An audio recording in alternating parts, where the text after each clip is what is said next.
All right, so how often does a local kid from the 845 get to play in the National League Championship Series and play a big role in it?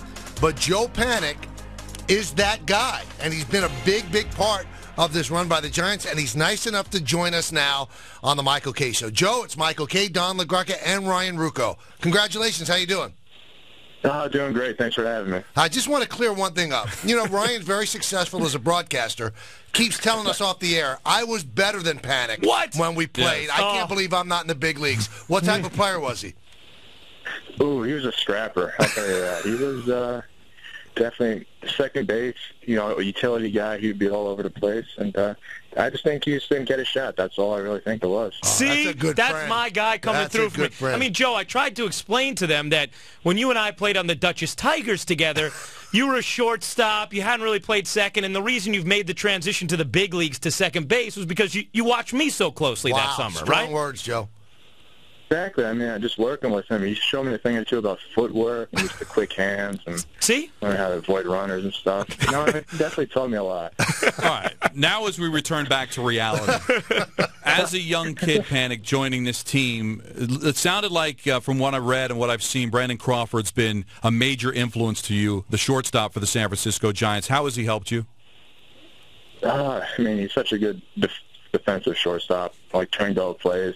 He always puts the ball where it needs to be to help me get the ball in and out quick. So just on that end, and also just positioning-wise, and just a lot of things that he's kind of like a calming influence out there, because when the game can speed up, he's been, he has experience with the World Series and stuff, and just having him out there, he kind of, like I said, just like a calming influence. Is there an intimidation factor when you go into the postseason? I mean, do you feel differently, Joe? Do you have to battle nerves that you wouldn't have battled during the regular season?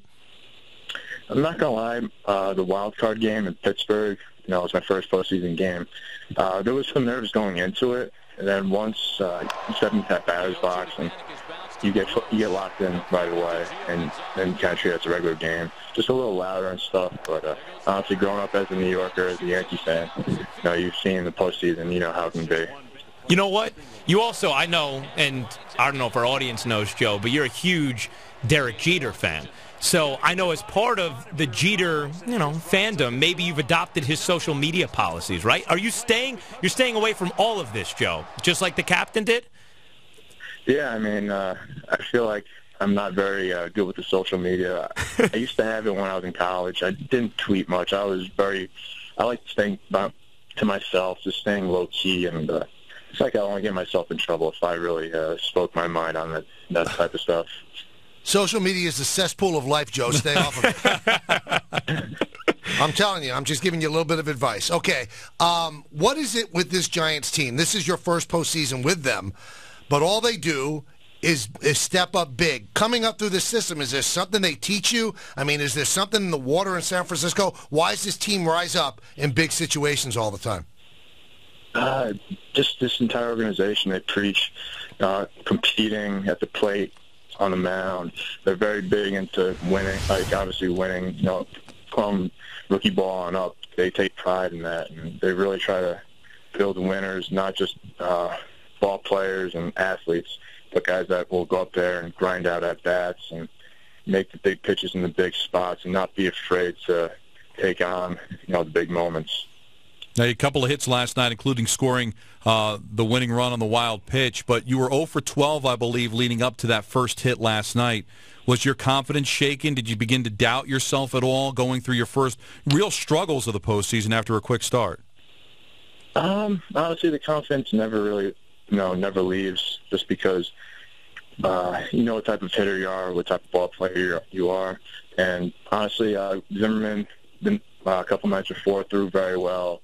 And Sister threw well, the night after. So you go up against some good pitching, and you just tell yourself to just stay with your approach and stick with your routine, and things will work out. And the way I got a couple of my hits last night going the other way, that was my type of game. And you really got to try to stay within yourself when things don't go the way you want it to. You know, Joe, after the game last night, a lot of your teammates were talking about Bruce Bochy's pregame speech before Game 4. And I know we've all got this really Hall of Fame respect now for your manager after what he's done in San Francisco. But what did he say to you guys that, you know, Jake Peavy was riled up about it and your whole team was talking about it after the game? Oh, I mean, Bochy's very good with his words. He's, you know, so how to get the guys going. And, you know, before the game, he was just saying, it was a quote from Gladiator. I honestly don't remember the exact quote, but it was just about what you do in this life basically will echo through eternity. So something to do with that, and the meaning of that is that you have a chance, like last night, to make a mark and to not be afraid to take it on full head and, you know, just take it in. Now, you're playing the Cardinals, and they're a lot like your team. They step up, and they've been to the postseason NLCS now 4 years in a row, which is kind of amazing. What do you worry about with that team, Joe? You said it.